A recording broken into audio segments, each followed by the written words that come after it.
Boom, we are live. What is going on, everybody? Thank you so much for joining me here on my channel. My name's Sean, and welcome to episode number 6 of the Tarsis Tavern.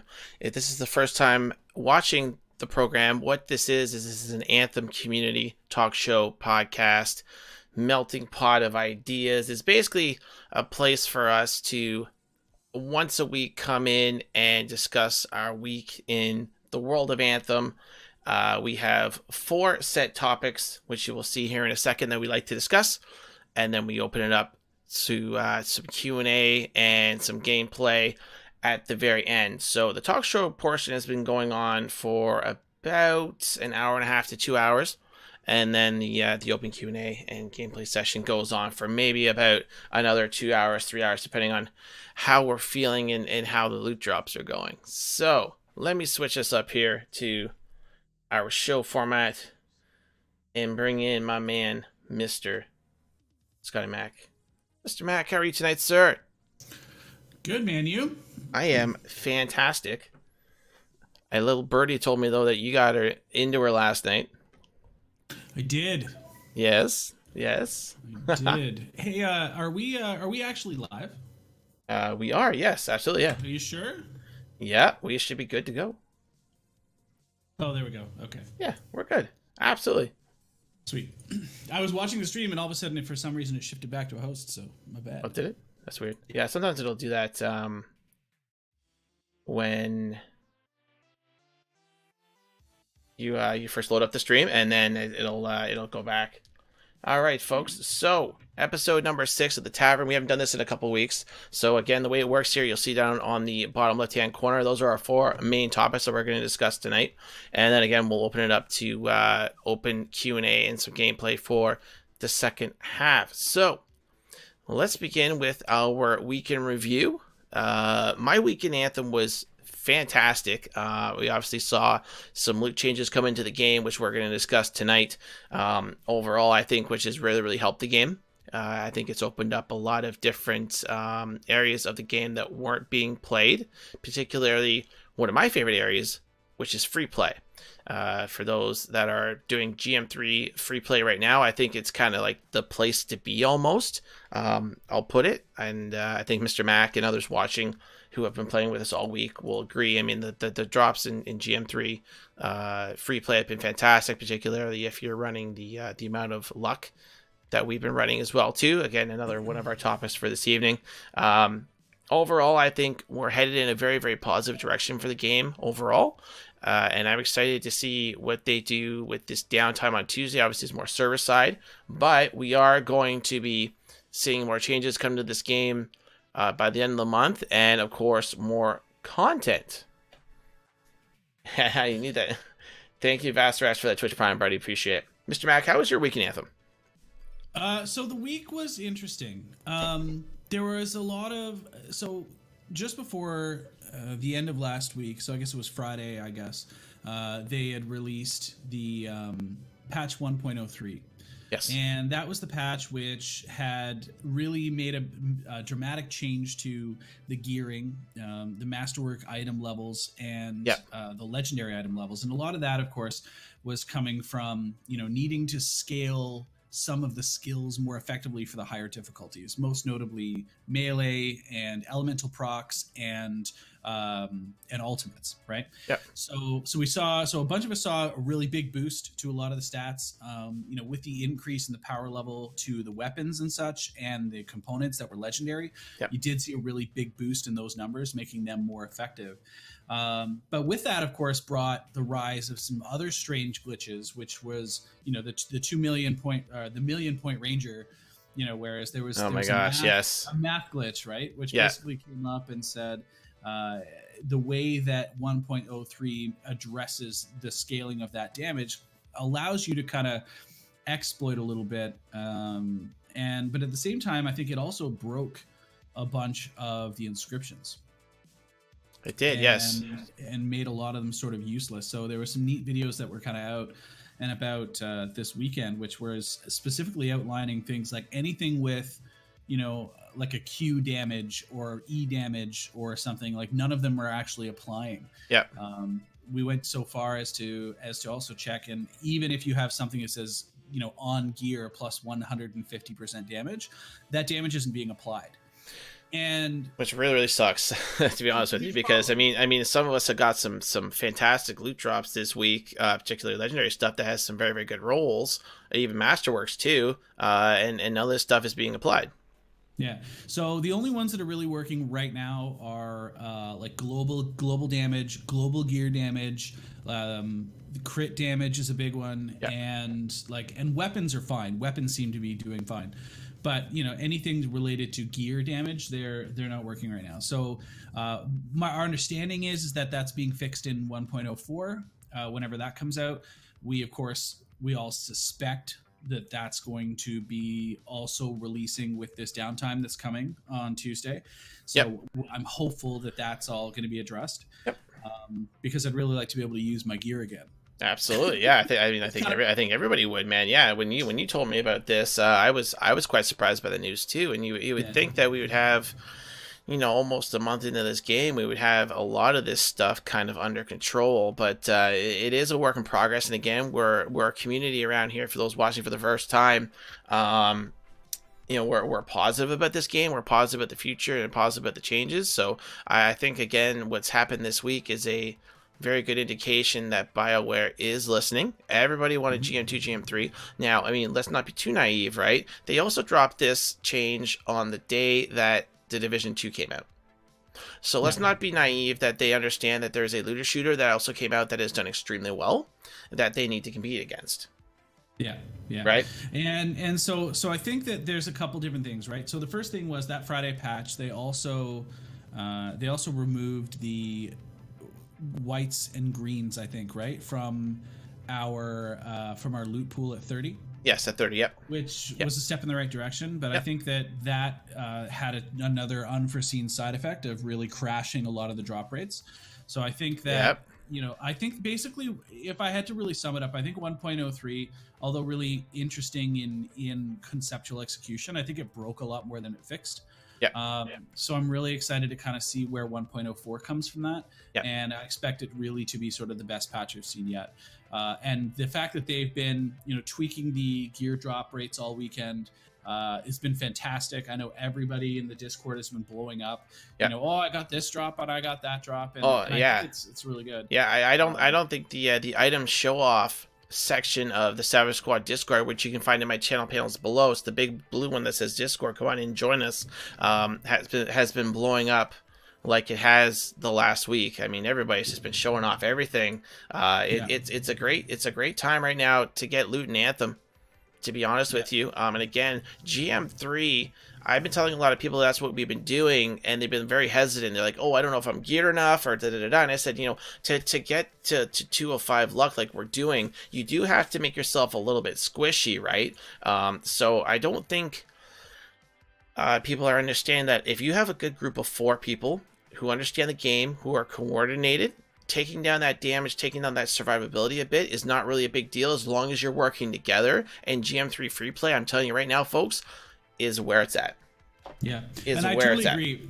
That's a huge point that you made, though, about the groupings, right? Yeah. Like it is. And so we're seeing another sub problem. And I think GM3 is the place to be, not only just because of the drops, but GM2 has now suddenly become a Smurf fest. And what I mean by that is you have people that are like, you know, running 420 Rangers or 420 Storms or whatever in GM2, and they're jumping into GM2 just because they want to leech for the drops. Yeah. And unfortunately, the way that the damage scaling is set up right now, if you're trying to do that, you're making it really difficult. Yeah. Like you're really adding a lot of onus onto the other teammates to try to pull the weight, but you're also making it so much more difficult because the damage that you are bringing to the table, unfortunately, is scaling down the damage that your supposed carriers are doing. Yes. So you're really hurting the cause. Yeah. So just pulling something from the chat here real quick from Yaman. It says, what is your 2 cents on this? And it's kind of relates to what we're talking about. There's no point in doing the hardest difficulties based on the loot you get on easier raids. So what we're doing right now, Yaman, is GM3 free play, okay? A Grandmaster 3 Stronghold absolutely is not time investment versus reward. Is totally way off base right now. But in terms of the free play and the stuff that we've been doing, we're getting fantastic drops. Yes, yeah, I'm gonna say that used to be true before this weekend. Before this weekend, absolutely true. But now things have, it's almost changed. And legendary contracts seem to be a little bit less play as well too. Like, I'm not really concerned about doing my legendary contracts every single day anymore. When I can go do a half an hour GM3 free play and come out with potentially more loot than a daily legendary contract. So these are the back and forth that they are going to have to figure out, because they're obviously going to start noticing that maybe people are not playing as many legendary contracts anymore, but they're doing more free play, right? So it's still very much a balance right now about, time invested versus reward. But right now, yeah, you do not want to be killing the monitor at the end of the Heart of Rage at all. We did my last gaming stream. We attempted a GM3 Tyrant Mine, and it was terrible. It was awesome to get to the point that we did, but it was hard. Yeah. So that actually brings me to another point. So I think that there's two things that really I think could go a long way towards shaping the experience to the positive. Yeah. Surrounding these two items. So number one is when they fix the damage scaling, I'd really, really, really like them to stop scaling damage once you hit 30. Okay. Absolutely. So, yeah. So I totally can understand and appreciate the requirement for damage scaling during the leveling process, because you want to help your buddies out.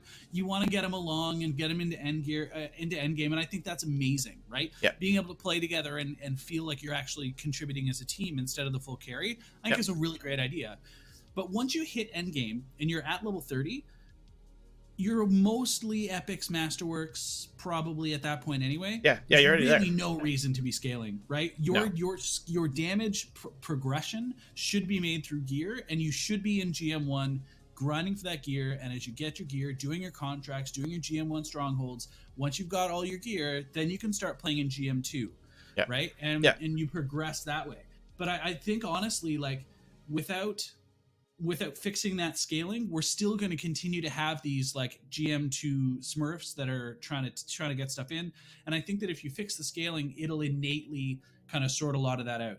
The other main problem I have with GM3, I agree with you 100%. Free play GM3, it's the best experience. If you have a team, you're on comms, like it's easy to accomplish, right? You make sure that you have a cohesive team strategy. That's fantastic. Here's the problem. Here's what I would love to see solved. GM3 feels so bullet spongy. It is just like it's abysmal. And the strongholds take back to the Oh, yeah. If you go back halfway point through my last game stream VOD and watch that Tyrant Mine that we did, it was bullet sponge galore. Yeah. I would love to see at GM2, like, let's just say GM1 is what it is, and then GM2 is like plus 100 or plus 150% life damage, whatever, compared to that. And then GM3, they like triple the amount of enemies you got to fight. Like, I think it could be a volume scenario, right? Where you have to kill enough of them or control the waves enough that you just don't get overrun. A volume, or make the enemies more dangerous. I saw a post actually in the Anthem Reddit that said, instead of making them bullet sponges, make them do more damage to you. So that way you have to work in a group more to eliminate the enemies quicker, or else you're getting it roasted. Yeah. Well, that works too. So it's interesting, right? Because there's two things to consider about that, because you want, like, I believe that one of the things that's really great about Anthem is how involved and entrenched the gameplay is. It's not a hide peek shooter, right? No crouching, no nothing. Yep, I agree. No, you're in the mix and you're mixing it up, and I think that's really good. So they need to be careful with how they do that implementation. If they're going to just up the straight damage, I think that's fine. Yeah. But they need to make sure they're aware of that balance. I kind of feel though, because we've tried GM2 and tried GM3 before patch 103. Yep. I kind of feel like they actually toned down GM3 damage a little bit with this patch. Maybe it's just me, but maybe it's just a stronger. They might have. Yeah. And I agree. Yeah, the GM3 Tower Mine we did it was way too little return for the time invested. Absolutely, yeah. And Vassarax was part of that group last night too. Yeah. So let's talk specifically. What our talking points here. Let's talk about the loot drop rates, which I have here up on my screen. Let's start there. Awesome. I like the direction they're going with this. I really really like the direction they're going with this. I think we're almost there, but not quite. Yep. I had been saying for a while that we needed somewhere between where we were before the changes to, these 11-hour situations that we had, somewhere like in the middle of that. You had mentioned that you wanted like 3/4. Yep. But I think we're headed in a good direction here in terms of the drops. But yeah, we're kind of getting off No, I topic agree. here. No, I know. We're just chatting about it. Yeah, Yeah. carry on. Yeah. Yeah. Yeah. No. Yeah. I think we're headed in a good direction here. I think a lot of people are very very happy with the increased loot drops. Now the other side of the coin too is that people who had good RNG are like, well, I never had any problems, right? So adjusting the loot drop is even better for them. So it's weird, right? You get so many different opinions from different gamers, casuals and people who put like 200 or 300 hours into the game. And this is like the delicate balance about adjusting loot drops in these types of games. Mm-hmm. So I think that there's two things that are worth noting here about the loot changes, right? Because in some cases they mean the same thing, but I think that they really don't. Yeah. In a lot of others. So Grandmaster 2 and 3 difficulty levels, increased drop rates. I think that's great. That's happening from all the mobs. Now, if you understand the way that the game works and the way that the loot drop coefficients are, being applied to different things, the random spawn guys have a much higher chance of dropping anything than the multiple spawns during a world event, for example. Yeah, so absolutely. You kind of go, your paradigm shifts from GM1 to GM3. GM1, you're really just looking to get to those chests, right? So you're looking to jam through all of those world events, find as many as you can, and get all those chests, because it was traditionally the best way to do it. In Grandmaster 3, you really are just killing anything that moves. And almost avoiding the legendary stuff, the world events in a lot of cases, unless they're spawning these legendary items or these legendary creatures, Titans, Furies, Ursix, Luminary Elders, right? Like these are all super super important creatures to find. And so anything that you can do to get those, that's where you're going to be. Now I would personally, because like those loot drop buffs are in addition to and independent of the Grandmaster difficulty level. So I think that's great. I would like to see anything that's legendary get an increased drop rate. I think this is a great place to start. I think so too. Yeah. And actually we saw some changes today too. I don't know if you saw the scars are getting names too. And Vassarax in the Discord said he killed a bunch of the new name scars and they were dropping legendaries. Yes, sir. So I think this is part of the upcoming free play event that they had put up in their they had put that up in their roadmap, right? The Scar Infestation as part of the free play events. So I think this is just a precursor for that, which is awesome. Yeah, which is it's fantastic. Yeah, and again, it gives us some direction. It gives us some place that we know that we can get the certain drops, right? Because this has been the thing, in my opinion, with BioWare, and I think it's just they just don't want to pull the trigger on giving specifics, but it's starting to kind of show us the direction of where they want things to drop, how they want it to drop, and I don't want to use the word horde mode, but it's giving us an idea of where we can find the loot, and where is it going to drop. Now obviously we're not going to always get exactly what we want, but at least gives us the option to go back and say, hey, you know what, these groups are what we want to farm, this is where we want to go, this is what we, so we can plan at least, right? We have a plan of what to do. No, I totally agree. I would love to see on Grandmaster 3 every single legendary enemy drop a legendary for everybody that contributes to kill it. I'd love to see that. Period. That would be fantastic. Right? I agree with you. Like GM3 I love that idea. GM3, they're so tough. And like try to take down a legendary outlaw lancer.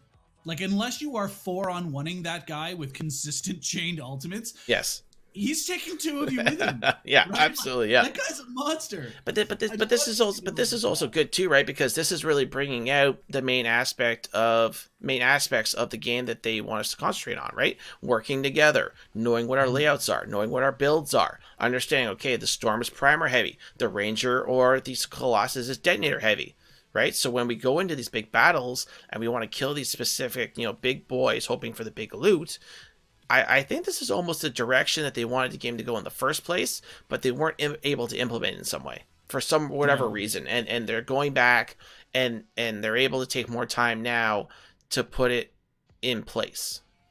Well, I think that it's very obvious with the rebalancing that they did in 103. It's obvious that type of power spike needed to be implemented in order to make GM3 more accessible for Absolutely, everybody. yes, yeah. Right, and with this one now, with 1.04 on the horizon, we suspect. I think that will go a long way towards fixing that, like finishing off that move. So, so that should be good.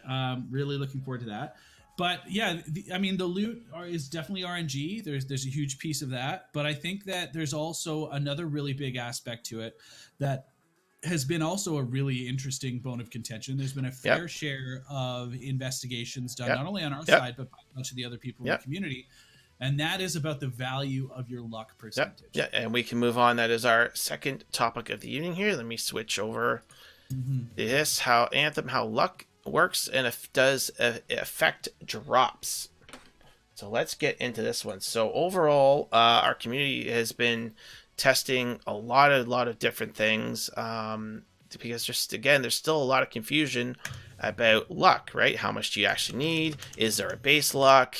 Does it top out, right? Again, there's some confusion. There's not really much direction on how this stuff actually works, and the only way that we can figure this out is by doing our own testing. So what started this was this video right here from Talus Mustache that Mr. Scotty Mac sent me.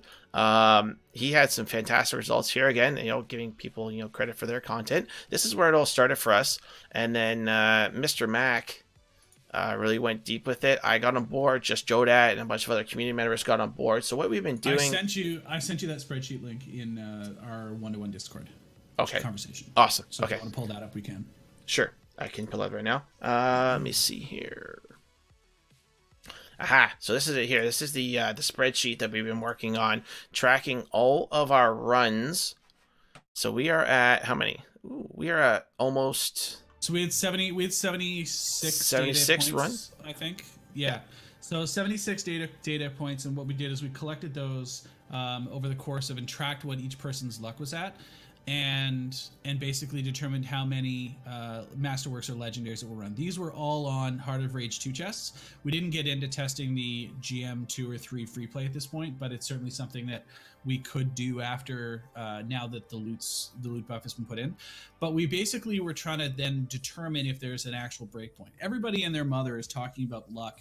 There's two ends of this argument, right? So one is if you look at some of the more math intensive equations, they're saying anything over 88% luck or over 89% luck, and it's actually counting against you until you cycle back up to like 230 or 250. So there's some interesting speculations that are going on there, but we figured that the best way to actually just test it, because some of us were able to get our luck stats really high and still maintain some level of competition. Yeah, durability. Yep. Yeah, and what we felt and so the math is here, and what was really nice about our data set was it really validated a lot. Yeah, Joe. Hello, my name is some of us. I had 320. Come on. Yeah. So just to be clear, I've been running on my Ranger 208. Jodat has been running. He's like the 328. Yeah. Scotty, you're the 216, right? Jordan was 216. I ran 290. 290. Okay, yeah. For the purposes of the testing, but yeah, ultimately we found that Joe's back up to 350. Wow. Yeah. So we're realistically at the point where we were able to determine pretty cleanly that anything over 203 luck is getting you that 1.61 masterworks per run. For the 2 chests. So, and that's just 2 chests, so it's not counting the boss. This is sort of pre-tweak test. Yeah, So and this is again too, pre-patch. just for anybody that's new that's watching this is pre loot increases. Yeah, from this Yeah, weekend. yeah, So, but what was really interesting is if you watch Talus's video, it's definitely the biggest noticeable jump in his masterwork drop rates went from when he went from 88 to 203.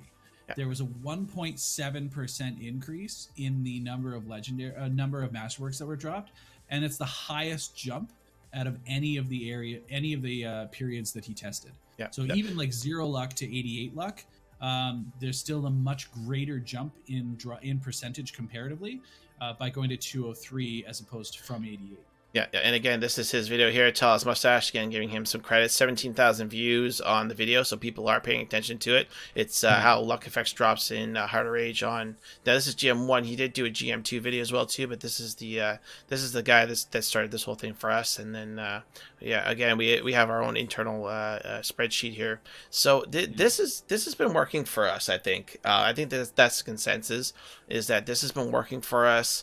I have not had as loot intensive gaming sessions, as particularly on stream, that I've had, before doing this. After we started doing this, my legendaries went up, my masterworks went up for sure. I basically got my storm almost fully geared out doing this process. Yeah. So I think the consensus is that those are thinking that there's still a base to the luck, or you only have to have 90% on your gear.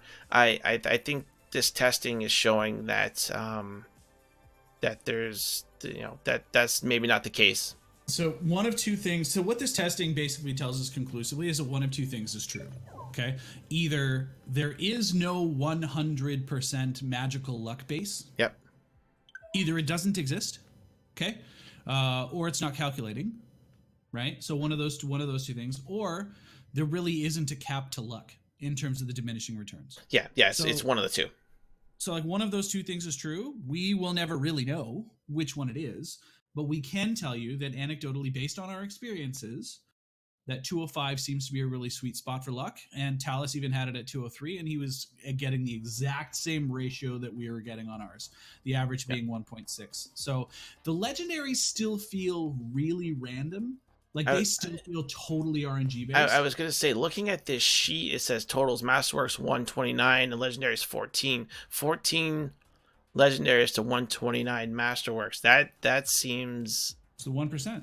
Yeah, but it's not a great ratio overall. No, but that's intended, right? Legendaries are supposed to be ultra rare. Yeah. So I think, and this was GM1 tracking too, right? So if we were to take this same thing and run the same sketch now in the current loot environment on GM2, but I think you're 10% for Masterworks, and then your 10% of that is 1%. Sort of, I think, where I'm at, Maddie. But anyways, the long and the short of it is, if we were to run the same data set, I think across GM2, I wouldn't be surprised if the number of Masterworks doubled.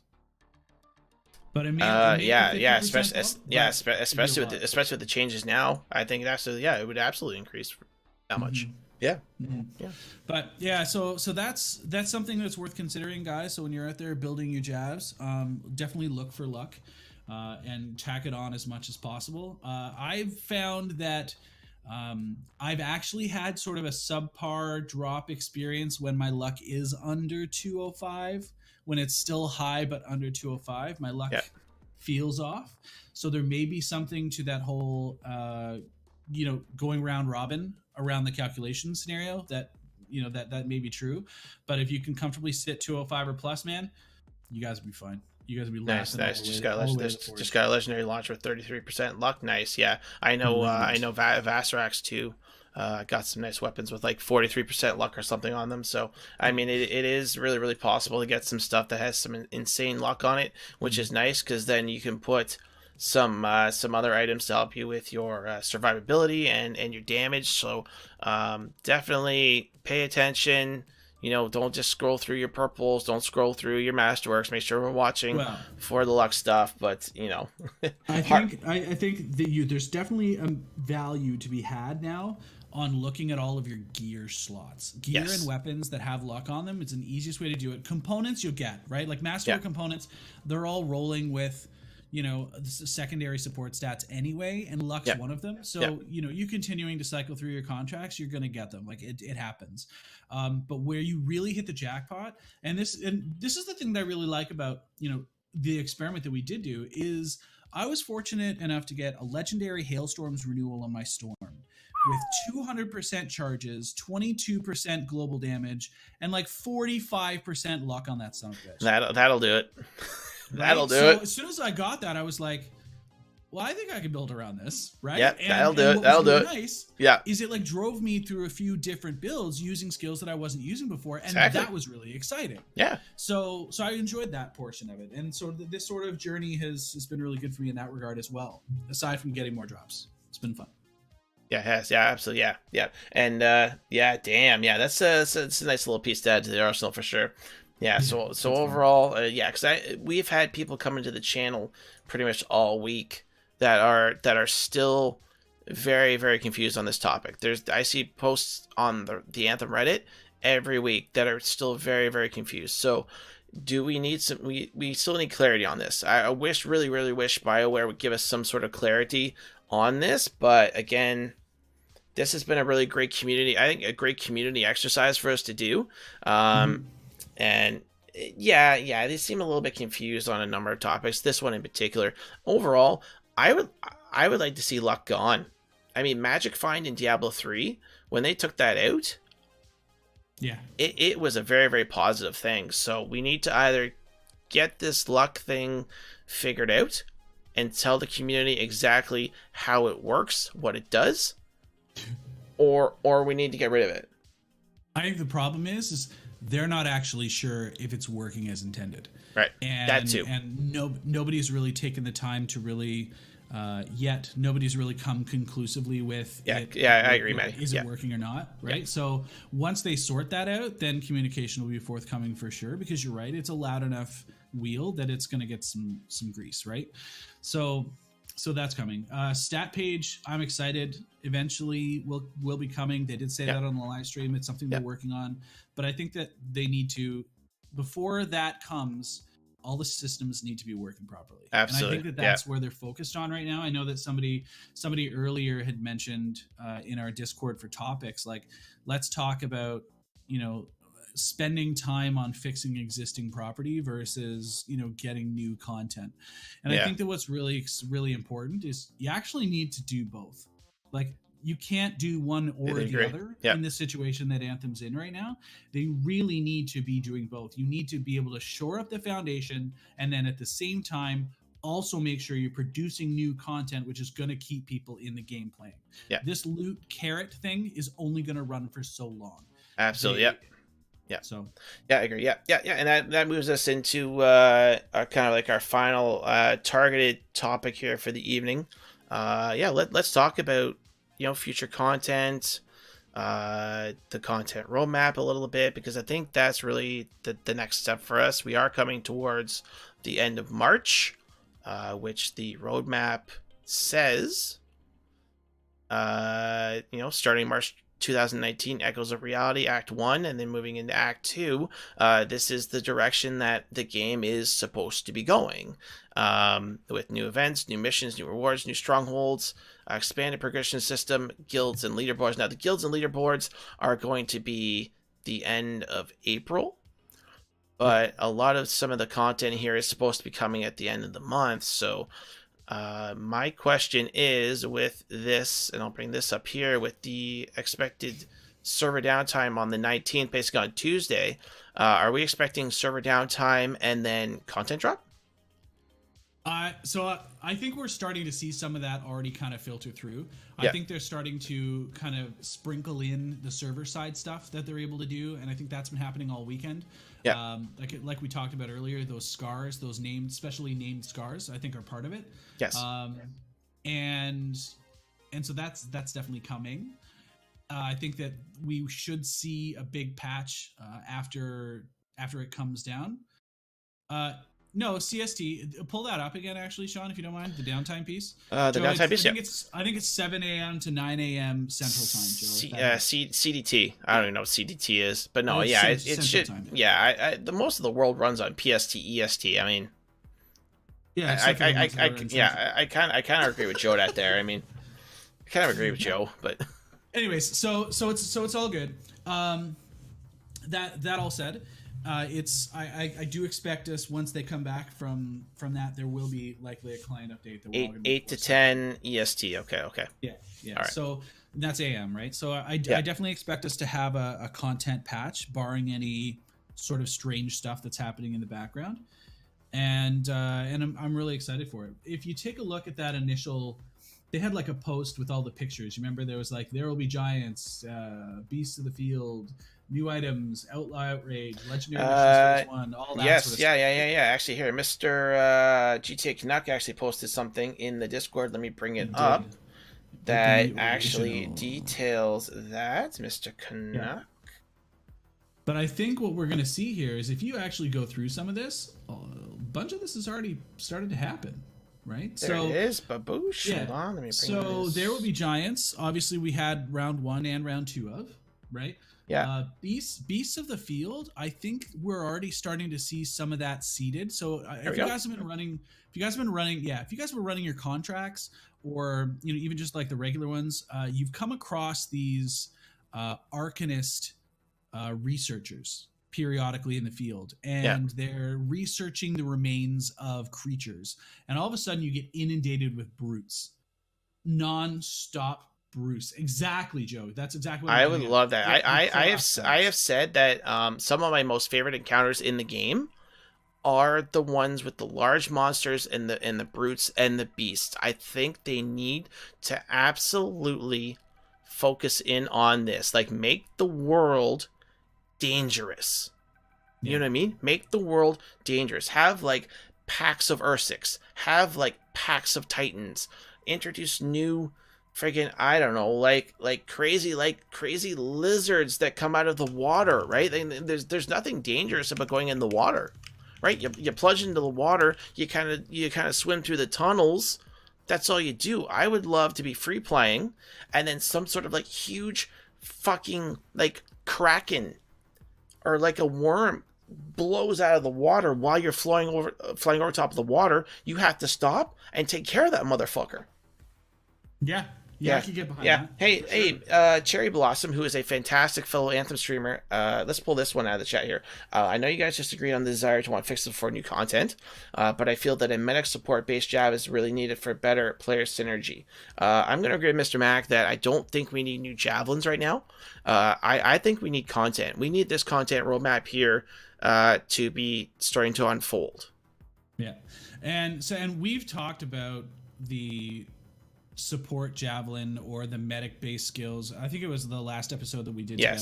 We actually went deep into the tank on that one. Yeah. And they obviously, BioWare has already come out and said they don't want somebody that's not self-sustaining. I do believe that there is absolutely an opportunity to tweak some of the skills. Like, I think Ranger, yes, tip of the spear or tip of the lance. For a support class, I think Ranger's there. You could use the bulwark as a bubble for, like, I don't know, doing some sort of abilities that happen when teammates are within the bubble. I think that would be really cool. And ultimately, they've got all of these components that are all just ass backwards in terms of cohesion. So if you wanted to tweak some of those useless, in air quotes, or not fitting components, and change their abilities to kind of contribute to that support role a little bit more, that'll give you the option to build it. But I think that's literally as far as you should go with it at this point. And instead just worry about helping your team is fine, but it shouldn't be a focus. It should be a side effect of what you're already doing. Yeah. Back but anyways, the new items pieces on here is one I did want to talk about. Okay. Because I think we already got those, right? So with the 1.03 patch, we did actually get those Masterwork Universal components. items. Yes, we did. Yeah. And apparently the rumor is that there were Masterwork support items, 1 or 2 that kind of fell through there as well, but I haven't actually seen anybody post any of them, so I'm calling bullshit on that. But I think that those are a huge addition to the game, and if that's the sort of thing that they're going to continue to do and slowly leak out, I'm all for it, right? If you want to slowly build out more guns and you want to slowly build out more gear skills and all that stuff, that's fine. Yeah. But that's not short term. That's like a long term thing, right? Masterwork support gear would be fantastic too. Chat again. Anthem sucks solo. Yeah, you never want to be playing this game solo. You want to be in a group, voice comms. I can see the current Javs having the ability to support and help the team with their support abilities and some Masterwork legendary item effects. I totally agree. Completely agree. If that's where you're going to get into some of that, then I'm on board. Yeah. And I don't think they're ever going to have a straight support class javelin. I just don't think that's the direction they want to go with this game, and they've made that very, very clear. Yeah. So the other items on here that are neat, Elysian caches are something that are coming. They've obviously, one of the other major challenges in the game right now is the whole 2 chest vanish. Yes. And I think that, them basically having free play, grinding free play to get keys, and then running strongholds to get the, unique Elysian caches from the boss, I think is a really big cosmetic item. I agree, Colin. Yeah, the cosmetic chests are going to be super, super cool. Mm-hmm. And then on top of that, I hear as well they're working on adjusting the chance of a boss to stronghold boss to dropping legendaries. And I think that if that also is a change that they implement effectively, you'll see change the game. Yeah, you'll see that that monitor being finished. Mm-hmm. Joe, they do have a lifesteal melee. They've got when you kill something, you get 20%. It's just broken right now. Mm-hmm. So hopefully, yeah, sure. Yeah, they do. Yeah, they do have that. Yep. Yeah. But anyway, awesome. So these are awesome. I think all of this is great. We're starting to see seeds of it sprinkle through, and I'm confident that by the end of the month, I know, and my armor when I'm not getting that life buff. But I'm really excited to see if some more of these changes come, or some of these updates come to actual full fruition by the end of the month. I think that's going to be really exciting. Yeah, pulling more from the chat here. Cherry Blossom asks, thoughts on putting a gear score restriction on GM2, GM3? Yeah, so I thought about that. I think so. Yeah, and actually, Mac actually talked about that, about like GM2. People who are ready for GM2 just kind of like sitting in GM3s and just wanting to be carried. Yeah, I think honestly that problem fixes itself once you remove scaling at level 30. Yeah, I think it fixes itself innately, right? Because you'll have we talked about that earlier. Power level of GM2 and 3, right? And if you're in there with an underpowered javelin, you're gonna feel like a rented mule that's being beaten, right? Like without the effect, like you won't be dragging down your higher party members. So I think that's really important, and that may just automatically sort itself out in that regard. Yeah, I see way too many peeps at just above firing gear score in GM2, and they all just die at the same time. I agree. It's a problem for sure. Yeah. Rom asked in the chat, I think we need more than a legendary on bosses. We need to push item specific or types for certain bosses to force variety as well. I'm going to agree with you. I think that will come in time as the game evolves. As they add more items, as they add more components and gear. I don't think right now, I don't think it's really needed personally for me. But as the game evolves, maybe like in 6 to 8 months, maybe we need to see that as they bring more into the game, that we're going to have to really, kind of button down and get very specific about what's dropping from certain bosses. I don't think we're there yet. I really need to see this initial content roadmap that we're looking at right now be implemented successfully first before we really start putting pinpoint item things like that into the game. They need to prove that they can launch this first. I wouldn't underestimate the power of the Elysian caches towards those ends. I was gonna say too, and that thing too. Let's see what happens with the Elysians, and then we can go from there. I know I'm a Colossi main and have the ability to put my shield to res you, but I don't want to do that all the time during the fight, unless of course I was a medic Jav. But we have been through that. Yeah, again, I just don't see them doing that. They want the javelins to be extremely independent of themselves. I just don't think you see a support like a healer class in this game. It's just not what they want. Just Jodat says they could over time add some sort of sets and only farmable from bosses. Yep, specific pieces, specific. Yes, yeah. That I think that'll come in time. And I think that's what that's what you should expect out of the Elysian caches. It's going to be unique. The only way to get those transmogrifications are through those Elysian caches, and the only way to get them, and they're specific in each boss. Yeah. So that's where we're at. Yeah, so you are going to see some specific farming happening soon when those Elysian caches come out. Cherry Blossom. Damn, lots of questions from the chat, guys. Please, if you're watching the show for the first time, please, ask questions. Let's get some discussion going here. Joe's mentioning it should be he's talking about like sets, and I think that I think sets is probably something that they can get down to, but I think that there's the next piece that I think we need to look at from a customization and a leveling standpoint is something that they had initially discarded, but it sounds like they're bringing back, which is pilot level. And skill sets that revolve around increasing your pilot level and skills. And I think they've hinted to that a couple of times that that's coming. And I think that'll make a huge impact as well in terms of being able to customize and move some dials to tweak your damage or your durability and stuff like that. So I think that's going to be a big issue or a big bonus. I'd be interested to see if cosmetics they build cosmetics in such a way that they can actually have a bonus to your javelin. I think if that's where interesting.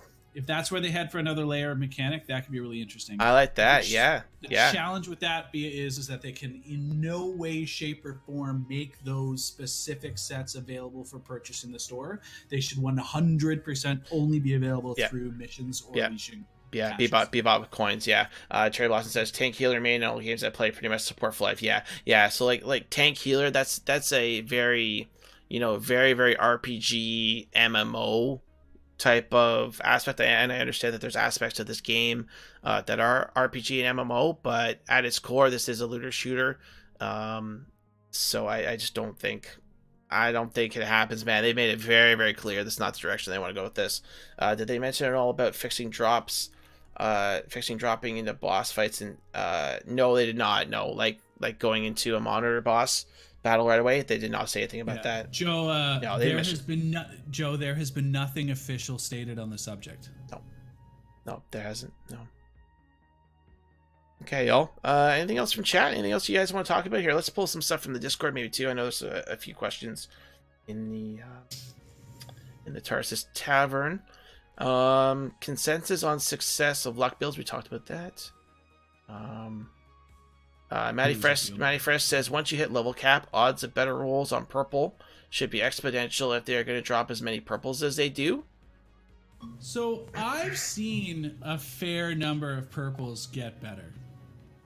Yeah, really? Yeah.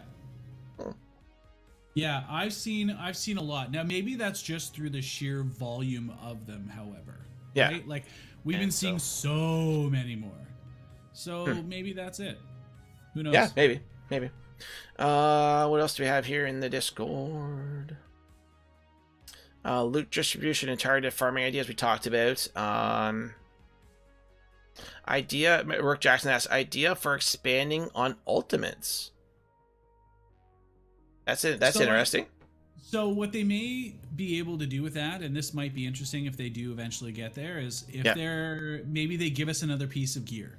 So now you get another piece of equipment to add to all your javelins, and you can have 3 or 4 different ultimates based on whatever gear that you equip. Yeah, maybe that's something that they can do. I think that's some design space that they've left open. You can do a similar thing potentially with melee as well. Like why the Interceptor doesn't have like a melee gear slot is beyond me. That's true. Makes no sense melee specific. Yeah, but I think at the end of the day, that's just design space that they're leaving open for the future. So, any day now. Yeah, and I think horde mode. This game screams horde mode. I mean, like look at the area we're going through right now, right? If you had these castle areas that we're seeing right now just be filled with super hard enemies, and it was almost like you could do missions, like call them like strikes or something like that, right? Where you strike a certain area on the free play map, and that's almost Yep. like your and again to reference Diablo, it's almost like your greater rift, right? So you go into the mission, it comes up on the free play map, and that's where you have to strike as a coordinated 4-play group. Strikes are what they called in Destiny. Okay, so but you know what I mean. I'm not saying call them strikes, like call them whatever you want to call them in Anthem, but like do that in this game because I think it screams this. Absolutely screams this. Yeah. Yeah. Rom Vin says would love to see crafting, real crafting mod changes, etc., or mastery fusions, but that's way down the line. Yeah. Cherry Blossom, the Jabs need to have the ability to pick the ultimate they use. Not saying Colossi shouldn't have the Storm ult, but each Jab should have a few to choose from. Yeah, no, and that's what I'm getting at in terms of like having different gear options for an ultimate, as an example, right? Yeah. So that walks you down that path for sure. So the other thing that's of interest, guys, and I've seen a couple posts about this. Scrapping a legendary gets you 1 masterwork ember. Yeah, that sucks. That I don't know sucks. about you guys.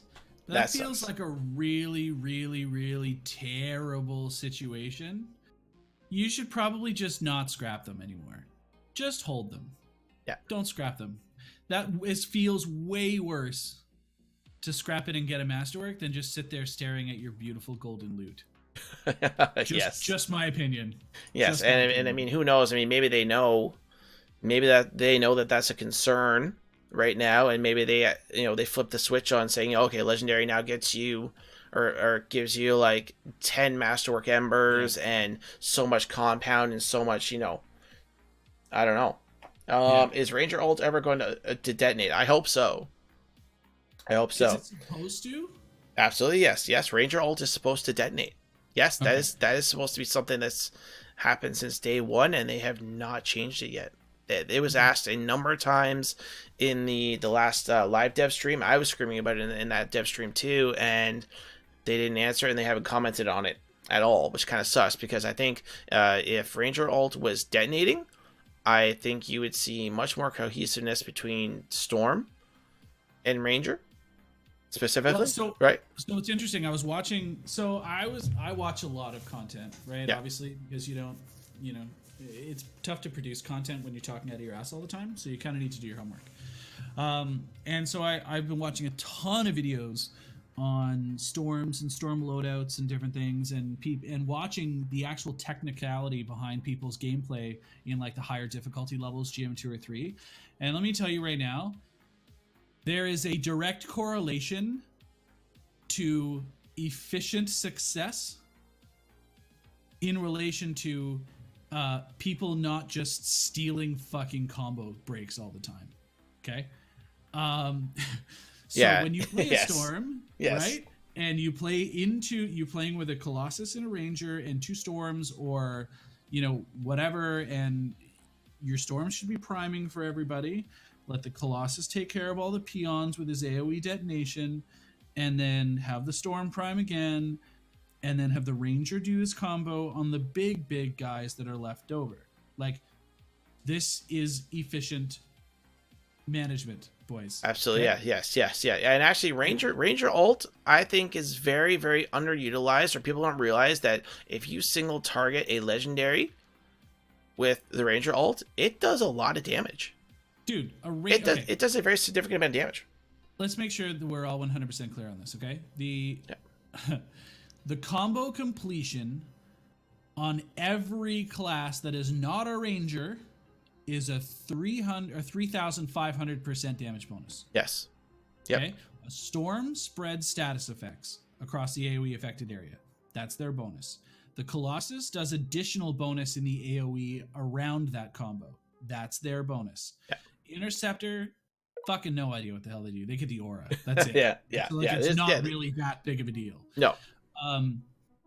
But the Ranger's damage is 8,500% bonus. Right, and I don't think a lot of people know this, and this is one of the fundamental problems with the Ranger ultimate not detonating, that they've given it this huge percentage bonus, and the one thing that it can do the most damage with this ultimate doesn't frickin' detonate. Yeah. it's Yeah, a I think huge it will make problem. a It's a huge huge difference. problem.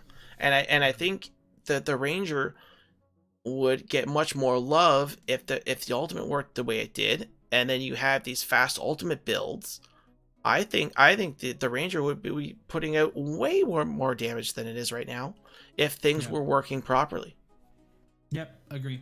And again, it just like it really just reinforces this point. Only reinforces our point that we've been harping over and over and over again, which is the value of solid team dynamics and communication. Absolutely, yes. Yeah. Yeah. I talked to a few people on Twitter today. They were asking, kind of what we're running, what I'm running, and I told them GM3 free plays. And they're like, well, I'm not there yet, or I'm not ready, and I couldn't do that. And I said, listen, if you have a good group of 4, you're well coordinated. Yes, you will be a little bit squishy, right? To get the luck rolls, you're gonna take a little bit of a drop on your damage. You're gonna take a little bit of a hit on your survivability. At But first, until you farm the gear up. Yeah. right. At first, yes. But if you're working together as a group, cohesive on voice comms, going through GM3 free play content, you're gonna be fine. You're gonna be fine. Yeah. So storms, you're not going to be doing nearly as much damage with your abilities in GM3 period. Yeah. So you really need to get out of the Venomous Blaze 10,000 Suns mindset where you just want to lay waste to everything in your path. Yeah. That's not your job in those at that level. I've actually found that I've had more mileage out of my all ice build when playing in a group because you can basically CC literally every mob that walks. Absolutely. And that is like super important, especially if you're playing with people that do a really good job of like pulling down shields really quickly.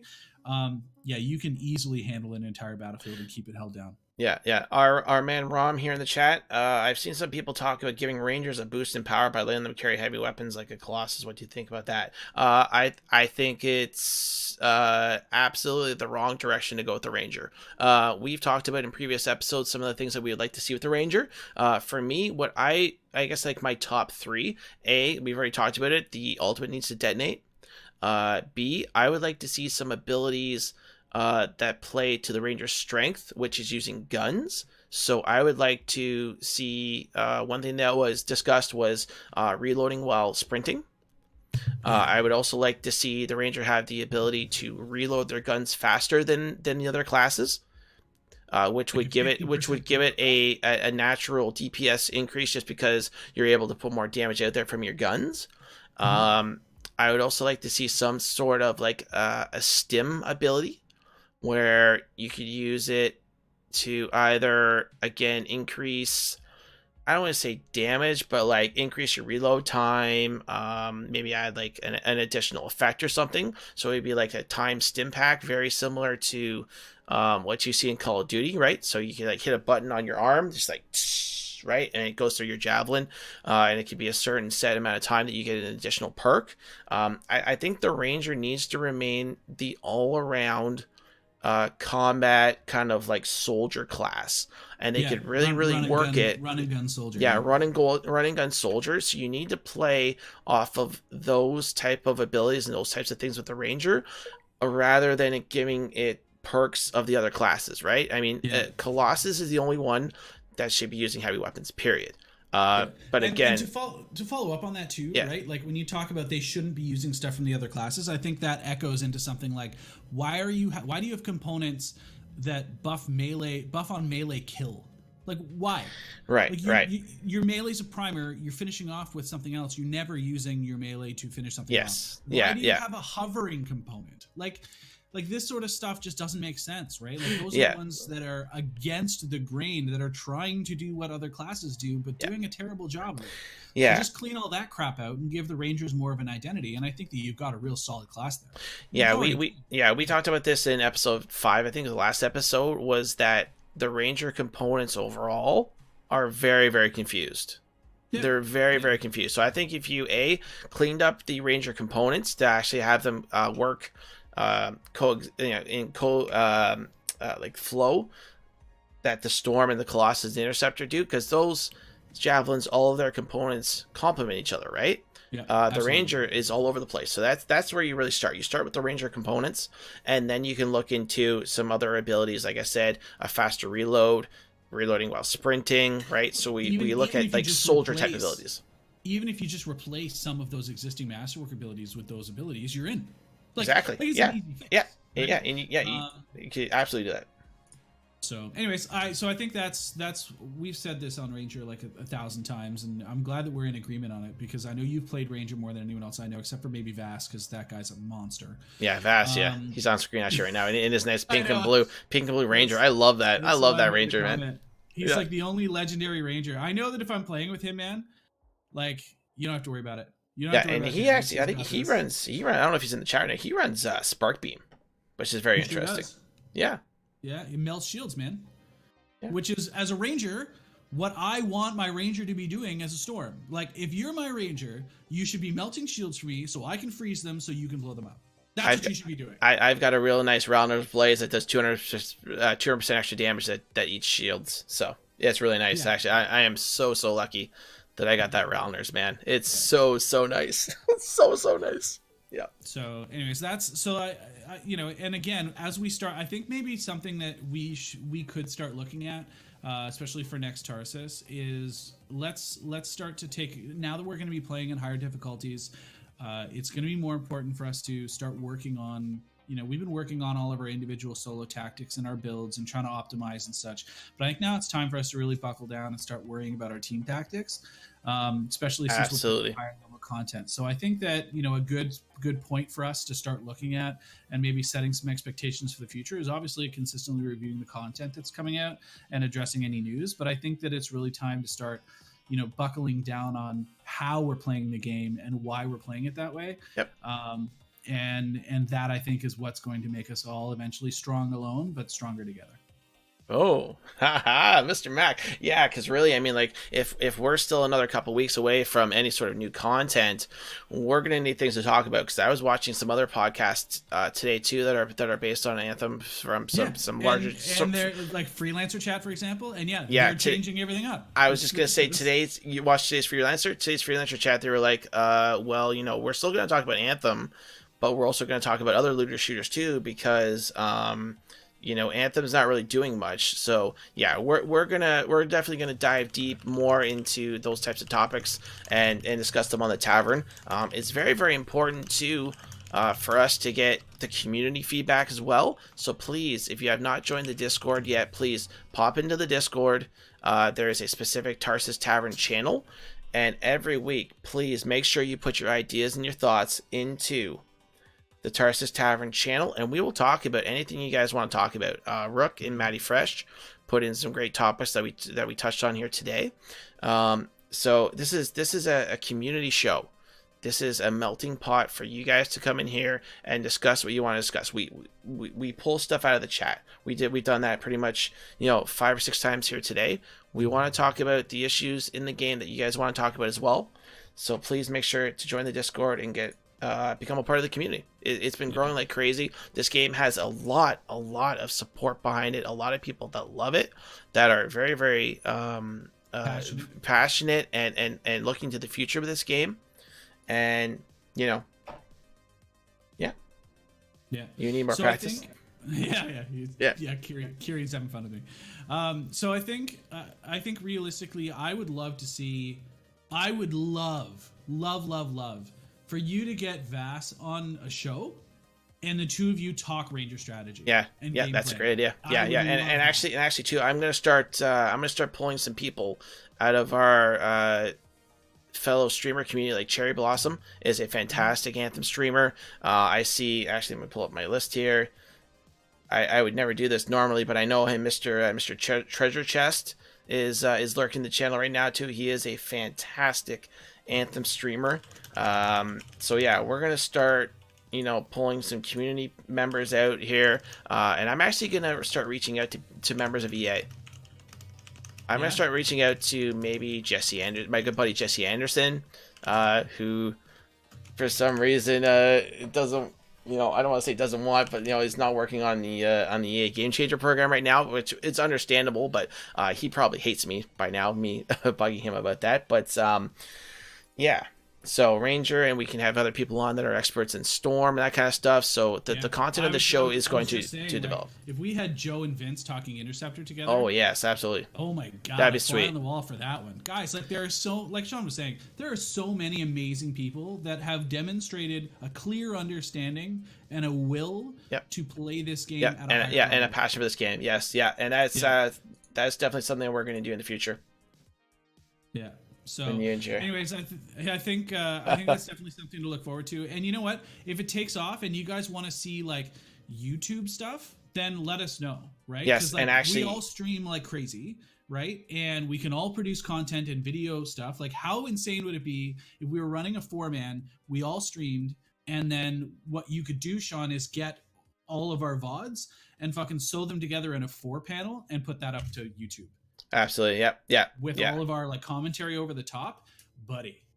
Yep. Sick. Yeah. There's lots of things. And this is what I wanted to do with this program and this show, right? Is to vary the content, not only on my channel, but also bring this community together. So there's lots of ideas that we can do. Again, use that Tarsis Tavern channel in the Discord. Drop your ideas for the show, what you guys want to see. I do this for you guys. I've always said, number one is community, and I have a lot of obviously real life friends that I know, but all the people that have come to this channel, this community that I didn't know before I started playing Anthem, I want you guys involved too. So I think that will do it for our talk show program. We've been going for about an hour and 15 here, so the second half of the show, we will open it up to just some open Q&A, more discussion, and we're going to roll on some gameplay, all right? So let's start transitioning over to that. And for those of you that have not yet done so, go down into my socials panel below. I put the talk show portion on my YouTube.